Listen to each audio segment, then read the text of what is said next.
very, very special guest, as you said, Andy. When it comes to the Olympics, Robin McKeever, who's sitting right beside me, really has done everything. He's an Olympian in cross-country skiing as a sighted guide. He's a 10-time Paralympic medalist with his brother Brian.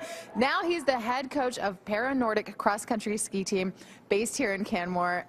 Wow, you've done a lot. You know, it's all I know, so it's what I've done since I was about 3 or 4 years old, and it's just kind of progressed to being the head coach of the Canadian para team now. Okay, well, let's talk about your journey. You grew up in Calgary. Yes, I did. How long have you been a skier? Well, started competing nationally at about 12 or 13 years old, and then was on the Canadian team at 16, and effectively retired as an athlete in 2011. After skiing with my son alpine and tearing an ACL in my knee. Well, technically a career-ending injury, as it were, but you've moved on to different aspects of it. So you're 11-time national champion? Is that right? I don't even know. As far as national champion goes, I think many, more than that. That's at least what the stats say. Okay, and then let's talk about your brother. He's about 6 years younger than you are. That's right. Was he always a skier as well?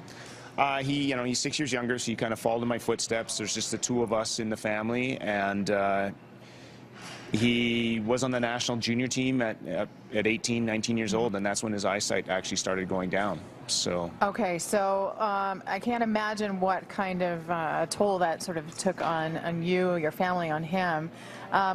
So what did that mean in terms of his athletic pursuits? Right. Well.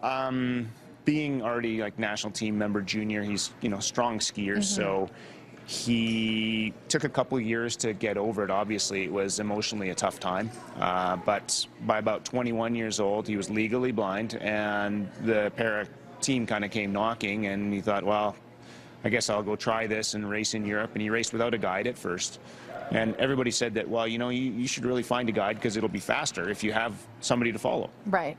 Is that that sounds kind of unique, to race without a guide? Do people usually do that? Well, it's vision impaired racing, so it doesn't necessarily mean that he's totally blind and can't see anything. So he can follow tracks, he can follow the course, and he's got his full peripheral vision, just no central vision, so he sees no detail. Right. Okay. So technically blind, but does have some vision. Then when did you step in or ski in to become his guide? Well, it was a natural progression. I was, national team still at that time, and we're thinking about 2002 Olympics at that time, or Paralympics in Salt Lake City. And so in 2001, we had a World Cup in Salt Lake as a pre-competition to check it out, and I just went down there and joined him and started guiding him.